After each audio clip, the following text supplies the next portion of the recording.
NU sebagai organisasi sosial keagamaan memiliki hubungan yang erat dengan 4 mazhab, yaitu Syafi'i, Hambali, Hanafi, dan Maliki.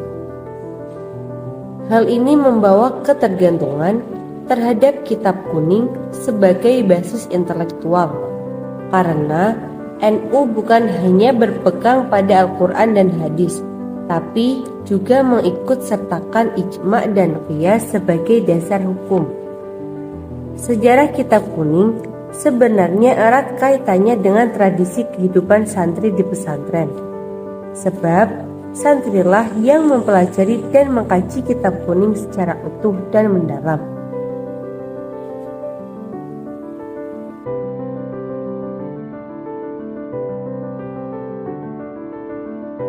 Paling tidak, ada elemen yang sangat berpengaruh untuk menjaga eksistensi kitab kuning, yaitu adanya santri dan kiai. Kiai merupakan tulang punggung yang memiliki peran besar dalam edukasi transformasi ilmu. Tanpa kiai, isi kitab kuning tidak bisa ditangkap dan dipahami secara mendalam, karena dibutuhkan kepiawaian dalam menerjemahkan secara jelas. Sedangkan santri sendiri ialah seorang yang belajar ilmu agama yang kelak akan diharapkan kemanfaatannya dan meneruskan perjuangan kiai.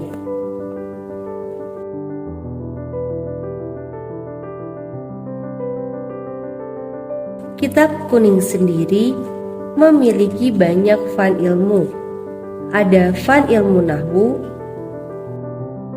I'rabun tamiru akhir kalim takdir al-qalami amirin mulim ahsanul arba'atu fadlada wa nasma wa tajazmu majawab sorof, fa'ala yaqulu fa'ala maf'alan fahuwa fa'ilun malaka maf'ulun muf'ulatun maf'alun maf'alun mif'alun,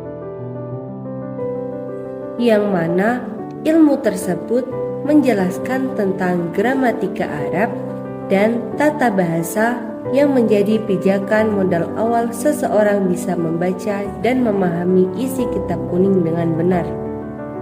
Ada fan ilmu fikih tentang amaliyah ibadah sehari-hari, tarikh yang menjelaskan sejarah Islam, dan masih banyak fan ilmu yang lain.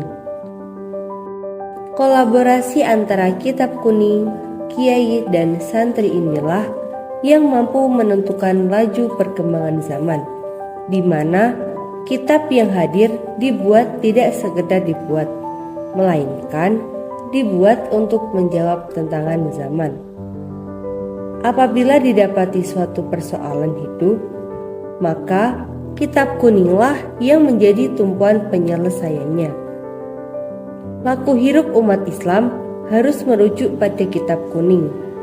Hal ini dianggap dokumen paling otoritatif, bahkan isinya tidak perlu diragukan lagi. Dengan kata lain, isi kitab kuning yang dibuat dengan tulisan tanpa harokat, yang dibuat dengan sejak zaman klasik. Permasalahan yang terjadi masih sangat relevan sesuai dengan permasalahan saat ini.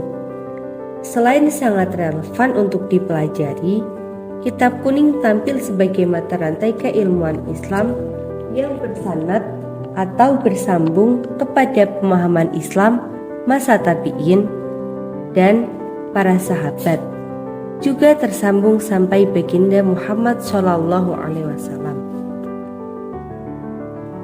Pentingnya sanad keilmuan sangat berpengaruh pada tingkat kualitas intelektual seseorang, karena sanad ini pula lah yang membedakan tradisi intelektual pesantren dengan tradisi di lingkungan perguruan tinggi atau lembaga umum lainnya.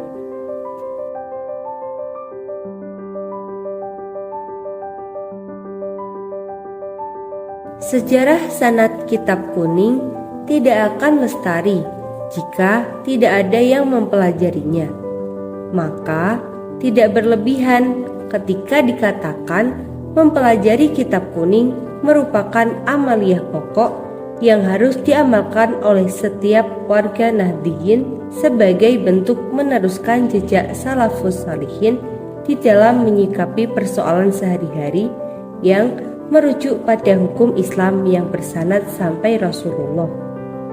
Karena siapa yang memutus mata rantai atau sanad keilmuan berarti sama saja memutus intelektual Islam.